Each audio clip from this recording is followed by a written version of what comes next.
Raríssimas, raríssimos e raríssimas, bom dia. René de Paula Júnior falando aqui no Radinho de Pilha, 7 de maio de 2024, terça-feira.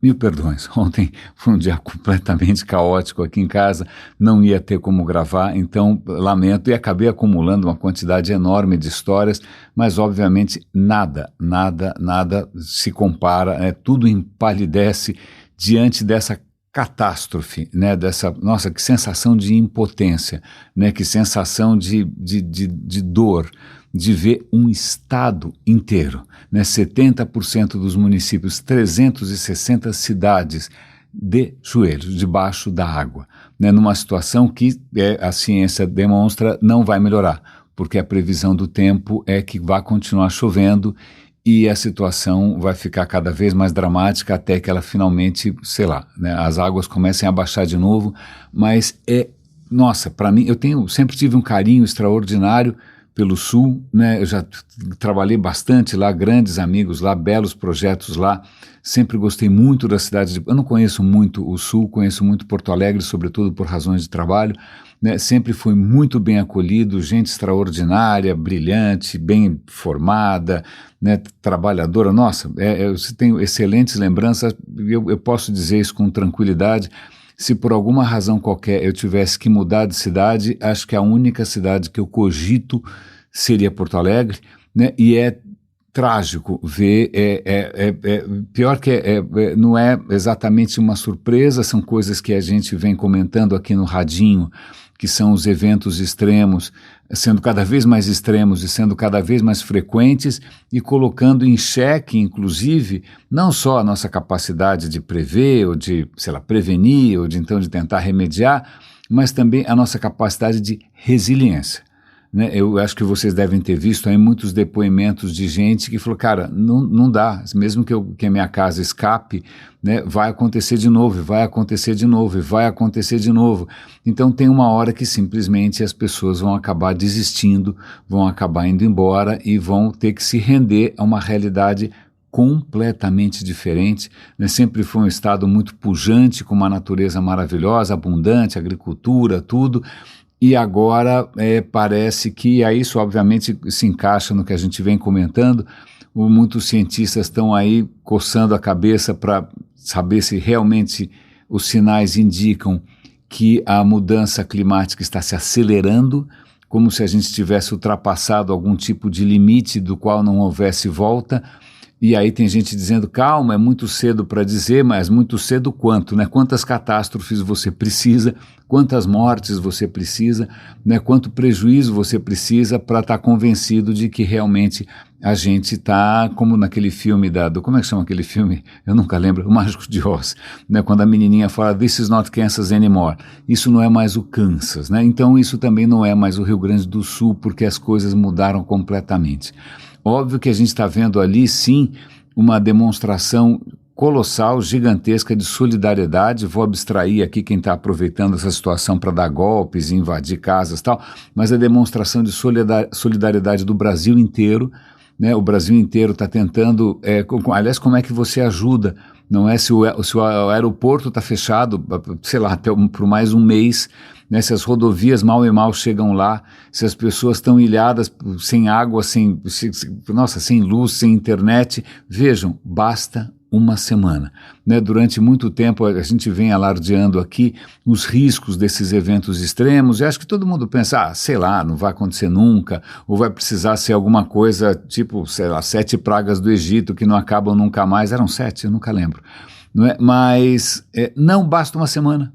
Basta uma semana para simplesmente o que a gente considera civilização, o que a gente considera o mundo moderno, para ele entrar em colapso. Você não consegue chegar, você não consegue falar, as pessoas ilhadas em apartamentos, a comida começando a estragar, você não tem mais internet, você não tem mais celular, e de uma hora para outra, algo que parece inimaginável, você fica sem saber como as pessoas estão, porque hoje está muito fácil, você pode, estar viajando, está na casa do chapéu e aí você está com dor de barriga, você faz um FaceTime com a mamãe, para saber o que fazer, a gente acostumou com essa facilidade, a gente acostumou com essa conveniência, ela parece com oxigênio que está no ar e ninguém vê, né, mas é vital, mas não basta basta uma semana para que tudo volte a um estado absolutamente desesperador, né, de precariedade. Então não tem como não falar a respeito. Isso não é uma ocasião de dar uma de espertão e falar, olha, a gente tinha razão, tá vendo quem mandou? Não, é uma tragédia.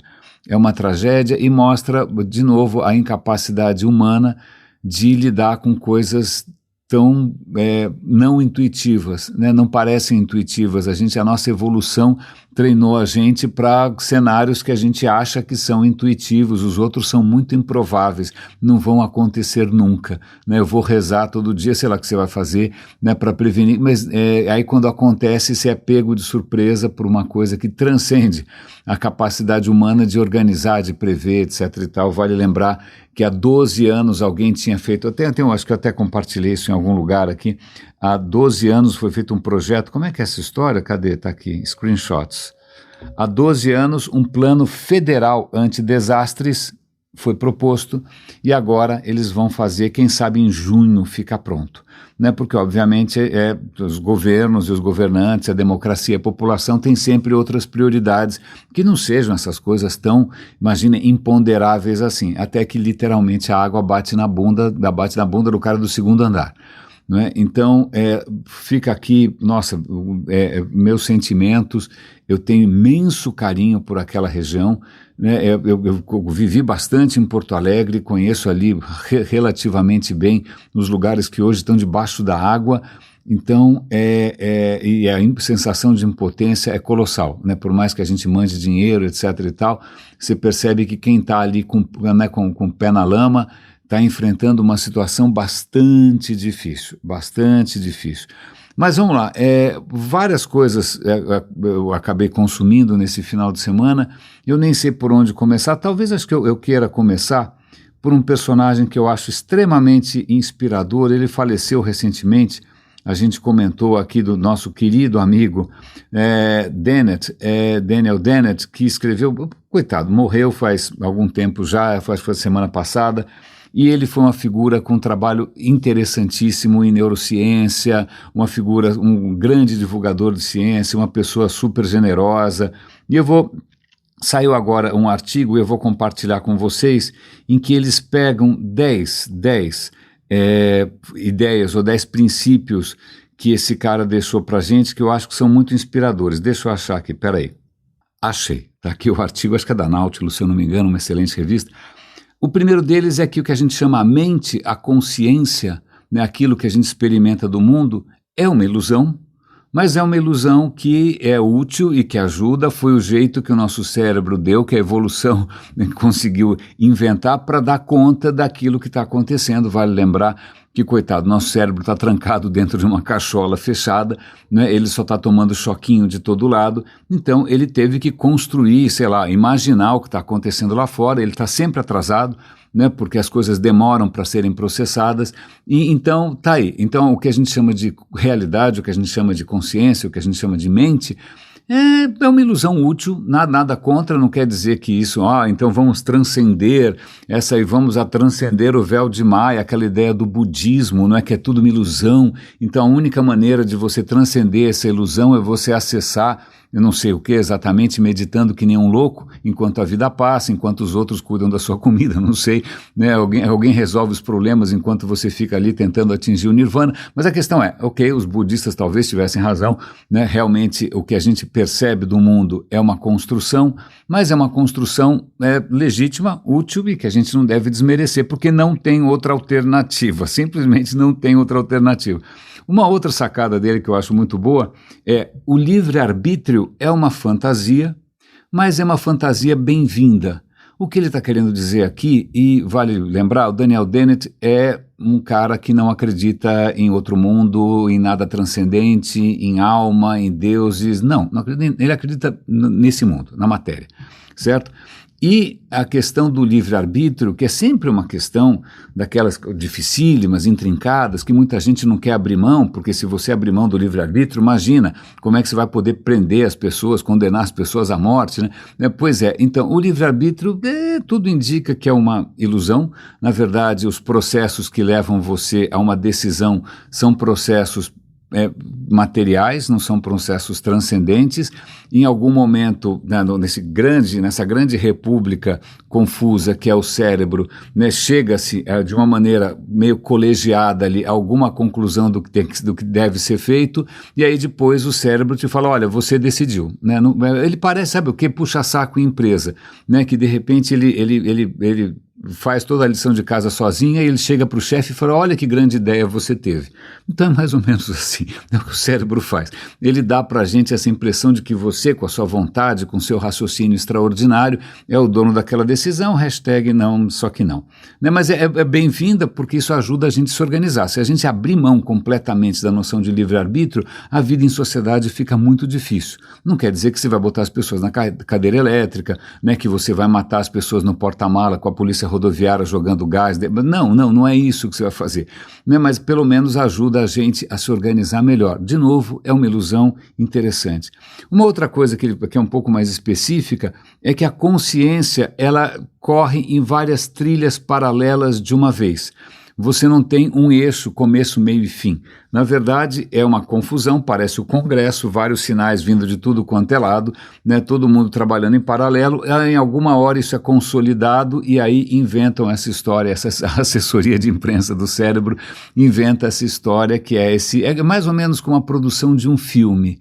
Não sei se você já trabalhou em filme ou televisão, né, quando você assiste na televisão, seja o que for, um documentário, um cinema, o que for, aquilo parece uma coisa que você não viu os bastidores, porque os bastidores são caos, é um monte de gente, as coisas iam tomar um rumo, não deram, as pessoas entram em desacordo, e finalmente alguém bate o martelo no final. Pois bem, então a consciência é mais ou menos essa bagunça, né? O que é muito interessante que ele fala, vamos imaginar que você tenha se entusiasmado com uma cena qualquer, você está viajando e você resolve gravar as coisas em vídeo e você vai andando com a câmera na mão, imaginando que você não tem uma câmera espetacular, com estabilização, inteligência, não, uma câmera normal, trivial.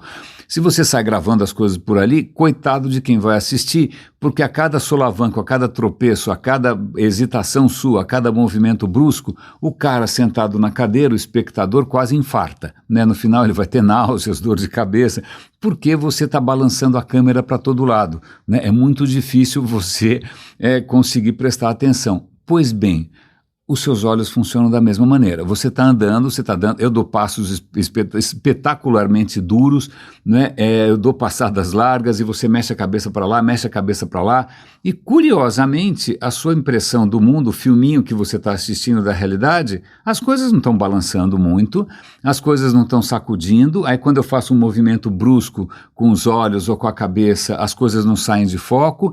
Na verdade, tudo sai de foco, tudo balança, é o cérebro que pega tudo isso, junta todas as informações e dá uma estabilizada geral para você achar que está tudo legal, mas na verdade não. Na verdade, o seu olho está pulando de lá para cá que nem um doido, né? São vários processos acontecendo ao mesmo tempo que não são suaves, mas no fim, né, o seu cérebro dá um jeito ali de passar um filminho que você não vai vomitar no colo de ninguém, certo? E aí há uma outra colocação do Dennett aqui que é boa, que a ideia do Darwin, que é estupidamente simples, é estúpido. Eu até entendo porque que o Darwin estava apavorado. Ele hesitou muito em publicar a ideia dele, porque a ideia dele é que toda a pujança da vida na Terra, todas as formas de vida, tudo, elas não precisam de nenhuma explicação externa, elas não precisam de um criador, elas não precisam de argila, elas não precisam de patavina.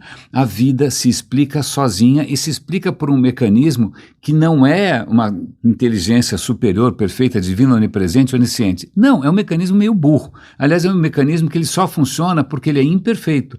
Porque o que acontece é o seguinte, a vida aprendeu a guardar a receitinha, né? Ok, essa é a receitinha de como fazer, sei lá, uma bactéria, como fazer um vírus, como fazer um pé, seja lá o que for, né? Tem uma maneira, essa é uma das primeiras sacadas, né? Que a vida conseguiu gravar a receita, ok, então tem a receita, só que na hora dessa receita se reproduzir, não tem um jeito dessa receita se reproduzir exatamente igual. Não é que nem computador, que toda cópia é igual a outra, né? Todo episódio do Radinho que for ouvido em qualquer lugar do mundo vai ser exatamente o mesmo, né? Não, porque na hora que você reproduz essa receita, surgem erros, surgem pequenas variações, não tem o que fazer. Então, na hora que você replica essa receita, vai ter resultados um pouco diferentes, certo? Certo. Essa é a primeira questão. Você tem aí o que a gente chama de mutações, que são erros. Mutações são erros. Não dá para fazer uma cópia perfeita, tem erro para tudo quanto é lado, certo? Certo. Esses erros vão dar origem ao quê? A formas de vida um pouquinho diferentes. Umas tão diferentes que de repente não vão parar em pé. Outras um pouco diferentes, tal. E daí? E daí que elas estão no mundo e o mundo acontecem coisas e essas coisas vão favorecer algumas mutações mais do que as outras. Então, de repente, né, sei lá, o mundo esquenta e, por acaso, algumas pessoas são mais resilientes a calor. Ok, então essas pessoas vão sobreviver e vão dar origem a descendentes que têm essa capacidade. Então, por um lado, você tem, veja só, essa reprodução meio errada, meio nas coxas, desculpa, não é? E aí o que acontece é que em contato com o mundo, com o desenvolvimento, isso é selecionado. E essas, sei lá, as características que por absoluto acaso, não é desígnio divino, não é porque a vida quis, não é nada, né? Por absoluto acaso, aquelas que por acaso conseguirem sobreviver e se reproduzir, elas vão se perpetuar. Né? Algumas coisas não se perpetuam porque por azar, né? Por acaso, não é? Então, nem vou falar por sorte, porque sorte implica alguma bênção, alguma característica privilegiada. Não, é acaso mesmo. Sorte somos nós tentando dourar essa pílula. Então, pronto, esse mecanismo simples, né? A reprodução com erros, e isso tendo uma melhor ou pior chance, e depois isso sendo replicado, isso explica tudo, mas não explica apenas a evolução da vida, que já é uma grande coisa, convenhamos, porque ele está fazendo isso tudo sem requerer Vishnu, Brahma, nada, né? Maomé, nada, mas isso também explica a evolução das ideias, a evolução do pensamento, a evolução das instituições, seleção natural, nada mais do que isso, né? E aí tem uma coisa que eu acho que é interessante, eu vou avançar aqui, depois eu volto. A primeira delas a evolução cultural pode ter um processo muito parecido com a evolução biológica, né? Algumas ideias, elas são variações, é só você pegar quantas denominações evangélicas existem, né? O cristianismo no começo, quantas seitas existia, né? Ou seja, nascem uma infinita variedade, né? Quando elas vão se multiplicando e se reproduzindo, vão surgindo mais maluquices, mas algumas dessas maluquices, por acaso, têm uma chance maior de agradar, de sobreviver. Então, a evolução cultural também tem um processo desses, o que também não quer dizer que uma ideia que se perpetuou por 2000 anos ou mais, né, ela seja necessariamente boa ou melhor que as outras. Não, ela simplesmente se multiplica melhor. Essa é a questão, sem julgamento moral. Né, tanto que ele acaba, dos outros princípios que ele coloca aqui, que eu acho muito bacana da parte de alguém que não acredita em nada, ele fala, olha, não é necessário, a religião tem um papel, né? Ela junta as pessoas, ela consola, ela cria instituições de caridade. Veja aí, né, o que está acontecendo agora com o Rio Grande do Sul, quantas organizações religiosas de todo o espectro possível, espírita, evangélica, católica, estão se mobilizando, não é? Então ela tem um papel aí de coesão social. O que a gente só tem que tomar cuidado, claro, com o fanatismo quando isso é usado para alguma coisa cega, para alguma coisa que, em princípio, parece contradizer, pelo menos para quem é de fora, né, os preceitos básicos de qualquer religião, ou seja, matar os outros, torturar, ser injusto, né? Assim vai. Que isso, aliás, não foi nenhuma religião que inventou a caridade, nenhuma religião que inventou a empatia. A gente vê isso nos primatas, nos chimpanzés, nos orangotangos, nos bonobos. Isso também foi uma evolução de qualquer criatura que vive em sociedade, né? As sociedades que por acaso também desenvolveram valores mais empáticos, valores de justiça, valores de solidariedade, elas sobrevivem melhor, né, funcionam melhor do que aquelas que é cada um por si, né, Deus contra todos. E aí tem uma questão que eu acho que vale a pena colocar aqui, que é muito interessante, que é o seguinte: Não é permitido milagre. A noção de milagre é completamente desnecessária, porque milagre quer dizer que de uma hora, por alguma razão qualquer, né, por alguma intervenção de algum outro plano, se é quem achar esse plano ganha o prêmio Nobel, tá bom? Porque até agora ninguém achou outro plano nenhum. Mas por intervenção, as leis da física ou as leis naturais são temporariamente abolidas em favor de alguém, não é? Então, não porque isso que deveria, para mim isso é um consolo, né? Quando eu imagino que, eu não preciso imaginar, né? Aliás, eu não preciso nem acreditar, se as coisas simplesmente são, né? Que as mesmas explicações que explicam o Big Bang, que explicam a formação do universo, que explica como as estrelas morrem, como as estrelas explodem, né? A mesma explicação, as mesmas leis que explicam absolutamente tudo são as leis que regem o meu corpo também e a minha consciência.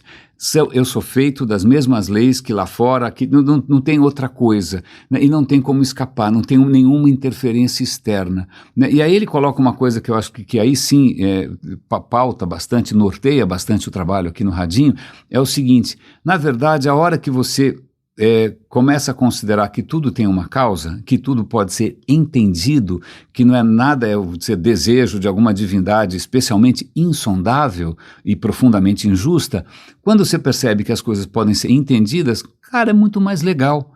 É muito mais legal, eu acho, pelo menos, muito mais legal você tentar entender como funciona um cérebro, seja humano ou seja de uma mosca, né, como que a consciência emerge de conexões ensandecidas entre neurônios para tudo quanto é lado.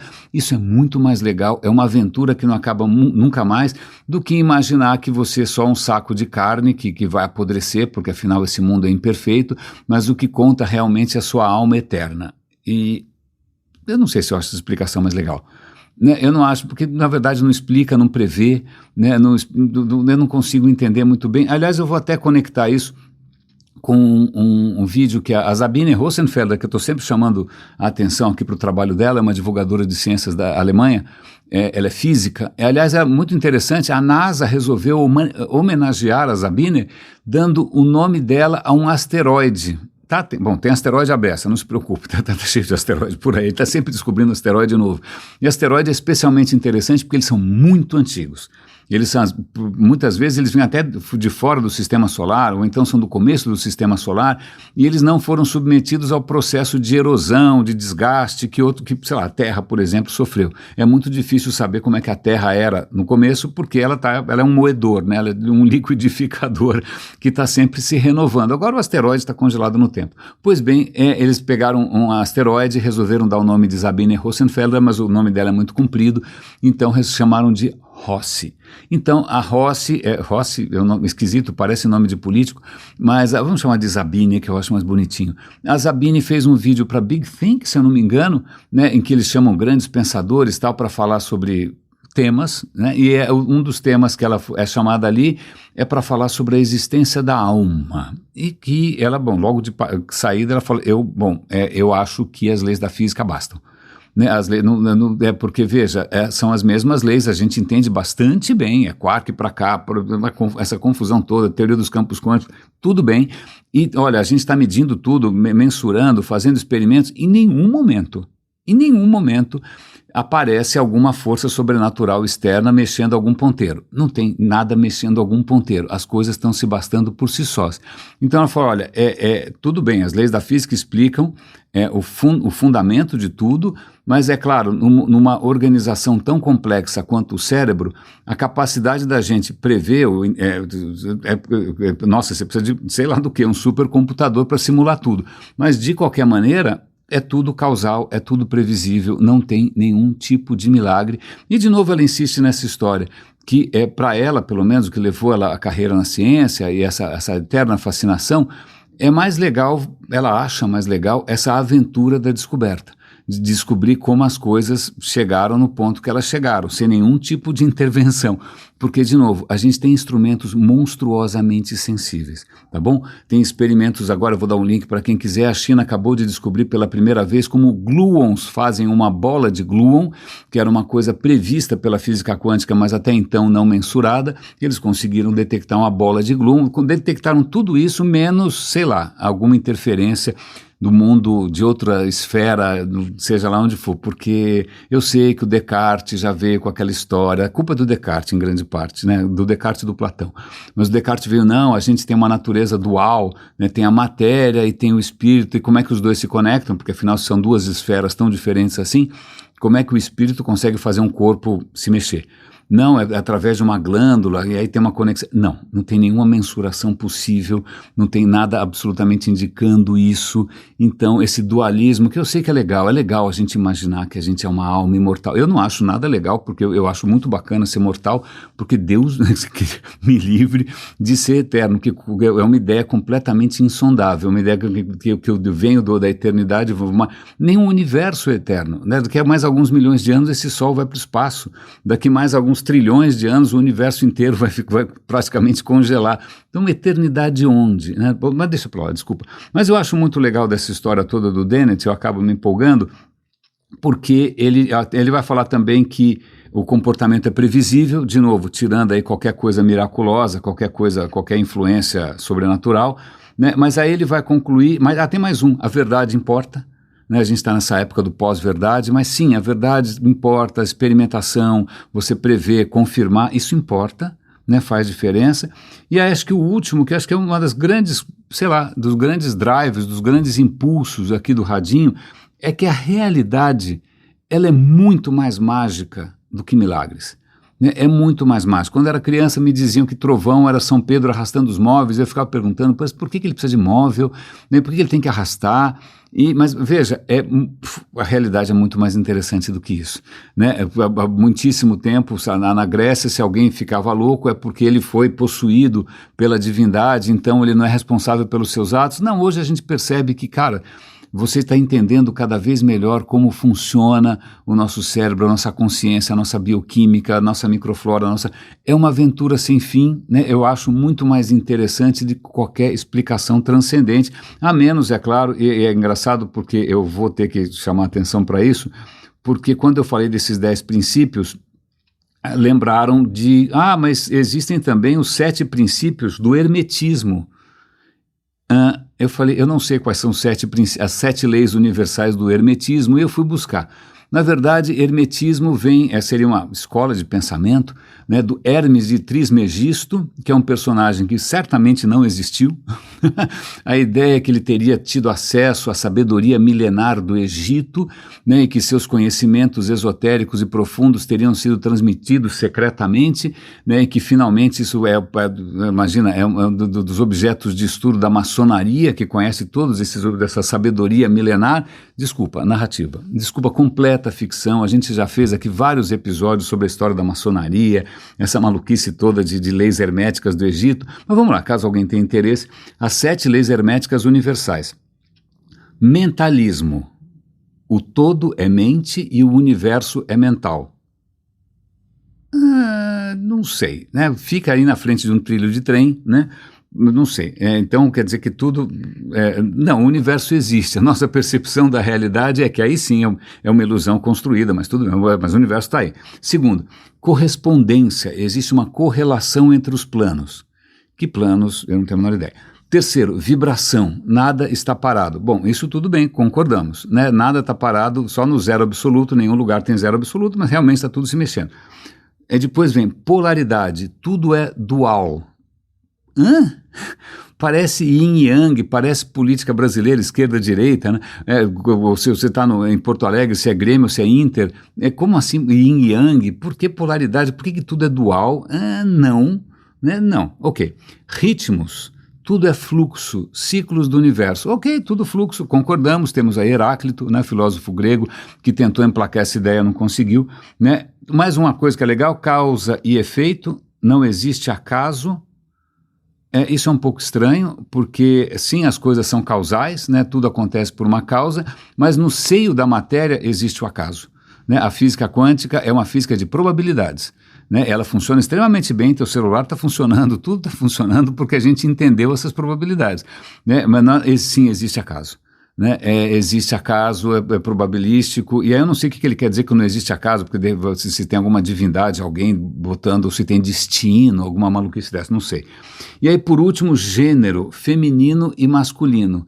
que está aí um princípio que de lei universal não tem nada. Espero que os raríssimos aqui estejam em todas as cores do espectro, né? Mas então veja, é lógico, isso daqui é muito mais poético, né? E parece muito mais profundo, ainda mais que tem essa pseudo-história de uma antiguidade inexistente, né? Obviamente, do que essas ideias puxa, do Dennett, que são super simples, né? É Darwin, a seleção natural, e são as leis da física, e está tudo muito bem. Mas falando nisso, já que eu falei aqui da Sabine, eu acho que eu vou chegar lá vou fazer um caminho meio maluco aqui, tá bom?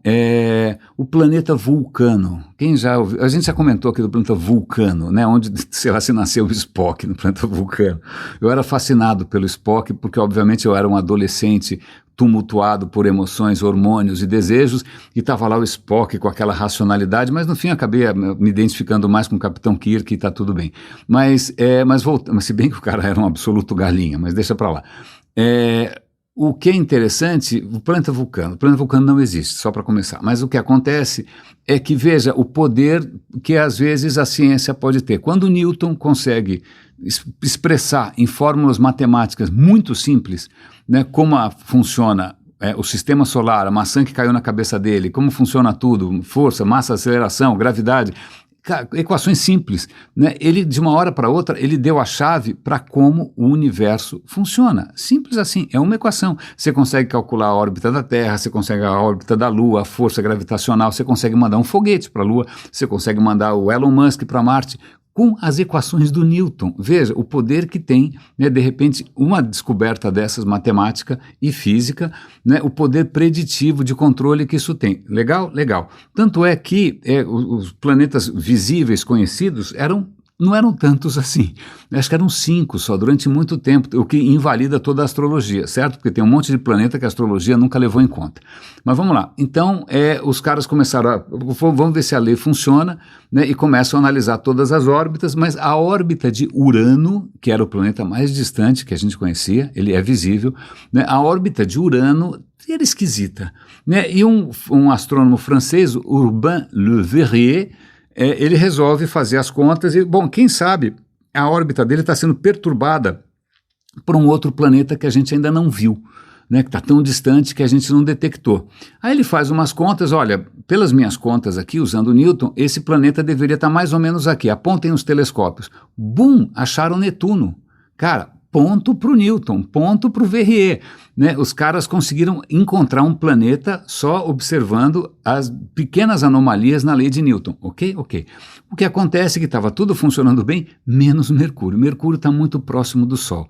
Tá? A Terra está a 150 milhões de quilômetros, mais ou menos. Mercúrio oscila entre 40 e poucos e 70 e poucos. Ele tem uma órbita muito elíptica, mas ele está muito mais perto do Sol. Coitado, está vivo esturricado. Certo, certo. Mas quando você ia ver a órbita de Mercúrio, quando ele parecia na frente do Sol, passava na frente do Sol, etc., ninguém nunca acertava a hora, ninguém nunca acertava o dia, a conta não funcionava, e o Le Verrier resolveu, vou descobrir um planeta de novo. E ele inventa essa história de Vulcano, né? Aí um astrônomo amador vê lá umas manchas no Sol, acha que de repente pode ser o Vulcano, ele anuncia a existência de Vulcano, não tinha Vulcano nenhum, o Spock, pelo visto, veio de algum outro lugar, não é? Era só mancha solar, e aí ficou essa coisa, por que as leis de Newton não funcionam? O Einstein resolveu se debruçar sobre a questão, e aí ele vem com as teorias da relatividade, né? A restrita, depois a geral, tal, e aí ele descobre outras equações matemáticas com outras consequências, e consequências que nem ele podia prever. Então, pelas equações do Einstein, né, a presença do Sol, o Sol é tão massivo que ele distorce o espaço-tempo à volta dele, né? O espaço-tempo fica distorcido, e é isso que causa, se você usar as equações do Einstein, você consegue calcular perfeitamente a órbita de Mercúrio. Ponto para o Einstein, então. Mas, de novo, quando você faz uma descoberta dessas, outras estão ocultas aí, né? Vem um outro matemático ali, o Schwarzschild, ele resolve ajudar e fala, se eu for levar as tuas equações ao extremo, vai surgir alguma coisa aqui muito estranha, que vai ser uma estrela que vai colapsar tanto que ela vai virar o que hoje a gente sabe que é um buraco negro. O Einstein não gostou, achou estranhíssimo, aquilo não podia ser. Pois bem, então, buracos negros eram uma consequência da matemática e quando foram ver, existia mesmo. É isso que ciência faz, ela prevê coisas, certo? Certo. Mas o que é legal é que a Sabine fez um vídeo sobre mitos com relação a buracos negros, que buraco negro é como se fosse uma besta, né, no seio das galáxias, devorando tudo ao seu redor, como se fosse um ralo gigantesco, blá, blá, blá, blá, blá, blá, blá. Mais ou menos pelo seguinte: uma estrela que tinha uma massa gigantesca, vamos supor que ela fosse 10 vezes maior que o Sol. Né? A hora que começa a acabar o combustível, ela colapsa, ela explode, né? Ok, explode, uma parte da massa vai para tudo quanto é lado, mas a grande parte da massa continua entrando em colapso, e quando ela vira um buraco negro, a massa é a mesma. Né? A massa praticamente não mudou, tá bom? Tá bom. Então, o que acontece que para efeitos gravitacionais, se o nosso Sol agora virasse um buraco negro, ele não ia sugar todo mundo. Não, porque é a mesma massa, na mesma distância, né? Não faz diferença. Né? Só faz diferença se você passar muito perto. Se você passar muito perto, aí coisas estranhas acontecem. Certo? Certo. Aliás, é uma coisa engraçada, quanto maior o buraco negro, menos voraz ele é. Porque se ele é maior, significa que a massa dele está concentrada num ponto, como sempre, né? Mas como ele é muito grande, vai lembrar, a gravidade é o quadrado da distância. Né? Então, quanto maior ele for, a gravidade na borda, né, nas regiões limite, na verdade é menor. Né? Então, veja, buracos negros menores são mais vorazes do que os buracos negros maiores. Aí tem uma segunda questão que ela fala, que é o seguinte: quando você vai tá mergulhando na direção de um buraco negro, você, em princípio, até um certo ponto, até o evento horizonte, você não percebe muita coisa. Para quem está olhando de fora, né, para você está tudo bem, né?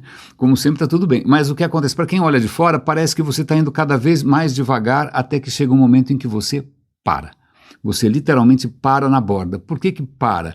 Porque você atingiu uma velocidade e você está num espaço-tempo tão distorcido que o tempo, comparativamente, para quem está de fora, você parou no tempo. Né? Você continua mergulhando até o momento que você é destruído pela singularidade, mas você para. Então você nunca vai conseguir ver nada atravessando um buraco negro, porque quanto mais próximo qualquer coisa chega, ela literalmente para e começa devagarinho a desaparecer, né? Mas você não vê ela entrando. Bom, tem outras questões aqui do buraco negro, mas acho que uma das questões mais interessantes aqui para mim é que a matemática toda envolvida nesse processo, a física toda envolvida, ela já é tão conhecida que a NASA fez um vídeo que eu recomendo que vocês assistam. Eu não sei se vocês viram aquele filme que chamava Gravity, né, que tinha já uma simulação de computador de como um buraco negro devora as coisas ao seu redor. Né? Na verdade, você não vai ver um buraco negro porque a luz não escapa, mas quando as coisas começam a fazer um redemoinho para cair num buraco negro, elas se aceleram tanto que elas aquecem, então você tem como se fosse um halo, né, um halo de anjinho, como é halo que chama aquela coisa? Uma auréola, né, em volta, mas na verdade são as coisas mergulhando numa velocidade extraordinária. O buraco negro em si você não vê. Né? E no Gravity tinha uma simulação bastante boa, o resto do filme é uma absoluta bananada, né? Mas o que é interessante é que a NASA, usando supercomputadores, conseguiu fazer uma simulação, né, de como seria uma câmera mergulhando num buraco negro. O vídeo é absolutamente lindo, é absolutamente extraordinário e bom, eu recomendo que vocês assistam. Né? Eu acho muito legal porque, de novo, buraco negro foi algo que a ciência previu antes de encontrar e acabou encontrando, né? Muitas partículas também foram previstas, o bóson de Higgs também foram previstas, a gente acabou encontrando. Às vezes a ciência também se equivoca, mas aí ela corrige e tal. Mas tem uma coisa interessante aqui, que eu vou dar uma entrevista com um cientista desesperado, porque às vezes digamos que não é fácil você conseguir alterar um pouco o rumo das coisas. Seguinte, o que está acontecendo, já está acontecendo há alguns meses, acho que foi detectado em março, na verdade, uma gripe aviária que provavelmente nasceu em aves migratórias, aves que saíram da China, né, um tipo chama H5N1, é mais um desses vírus horrorosos. Né? Como as aves são migratórias, elas ficam migrando de lá para cá, espalhando esse raio desse vírus, e quando você vai perceber, esse vírus já foi parar em pinguins na Antártida, em focas no Polo Sul, né, foi parar em tudo quanto é canto. uau, mamíferos aquáticos, pássaros, né, pássaros morrendo de granjas, etc. e tal, mas de repente acontece aquelas coisas que dão pesadelo em qualquer cientista, sobretudo os epidemiologistas. O vírus conseguiu saltar para vacas. Então, o que acontece é que o rebanho americano está contaminado num patamar assustador, ninguém entendeu muito bem ainda como é que é o mecanismo de transmissão, não sei se é porque as vacas são levadas de um lado para o outro, se são os equipamentos como é que chama, de extração de leite. Eu sei que se você comprar um leite na prateleira nos Estados Unidos, a chance de que ele tenha vestígios inativos, né, inofensivos, do H5N1 é bastante alta. 20%, 40%, ou seja, o negócio já está bastante disseminado e já está tendo algum sinal ou outro ali desse vírus passando para gatos. Gatos, e também teve um caso humano, mas sem muitas consequências. Para gato, se o cara pegar H5N1, a chance de morte é 50%. Quem sabe assim as pessoas se comovem, né? Quando gatinhos e cachorrinhos morrem, acho que as pessoas se comovem. Mas o que acontece é que os cientistas estão brancos, né? Porque estão tentando entender a cadeia de transmissão, estão tentando entender qual é o risco que isso passe para humanos, que de repente uma pequena mutação, Darwin explica tudo, como eu já disse para vocês, não é que uma pequena mutação nesses vírus estão sempre se reproduzindo meio à torta e à direita, meio sem controle, não é? Alguma mutação dessas pule para a espécie humana e ele passe a se disseminar de uma outra maneira. Então o que ele está falando, olha, nós não aprendemos nada, porque hoje a ciência permite que diante de uma ameaça nova, em 24 horas, você consegue mapear geneticamente e saber do que se trata. Né? Em uma semana, você consegue, se os cientistas do mundo inteiro estiverem ali, né, em uníssono, prestando atenção, compartilhando conhecimento, você consegue produzir algum tipo de tratamento. Foi assim com a questão da Covid, né? Quando um cientista chinês, contrariando as orientações do seu governo, ele colocou o dele na reta. Né? Eu não vou saber falar o nome dele, eu não sei, eu não me atrevo a falar palavras em chinês, porque realmente eu vou matar o nome do cara. Mas esse cientista extremamente corajoso, meu mais novo herói, assim que ele percebeu que o Covid era uma ameaça, ele pegou o mapeamento genético, passou para um colega na Austrália, ele estava embarcando num avião, quando o avião pousou, a carreira dele estava destruída. Ele perdeu o trabalho, ele perdeu a pensão, ele perdeu o laboratório, ele tem fotos dele dormindo na porta do laboratório, porque ele não tinha mais onde dormir. Né? Ele está sendo perseguido até hoje, coitado, virou uma ovelha negra do regime, né? Mas ele salvou o mundo. É um cara e um cientista que pensou além dessas bobagens nacionalistas, né? E ele salvou o mundo, porque na hora que isso caiu na mão desse cientista australiano, ele compartilhou com a comunidade internacional. Em uma semana, a Moderna já tinha uma vacina de mRNA. Então veja, só que demorou. Se tivesse demorado um pouco mais, se ninguém jamais tivesse compartilhado isso a tempo, quantas pessoas teriam morrido? Então veja, ciência não é só gente de avental, não. Ciência é justamente você transcender essas preocupações nacionalistas, essas bobagens, né, e você se preocupar com o compartilhamento, com a colaboração, né, colaboração global, se preocupar com a humanidade, porque a ciência não quer saber para quem você torce, para quem você reza. Ciência, né, a vacina funciona igual para todo mundo, né, mesmo para quem prefere tomar hidroxicloroquina, certo? Certo. Então veja, esse cientista até hoje, eu vou dar o link aqui para a situação desse cara, ele é um pária no próprio país, né, ele está com a carreira dele simplesmente na lama, porque ele resolveu simplesmente salvar o planeta, uma coisa desse tipo.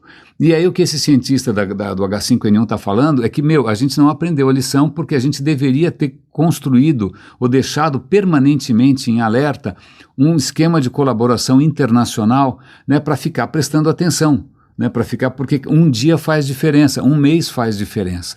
Né, se a gente percebe a tempo, a gente consegue evitar tragédias.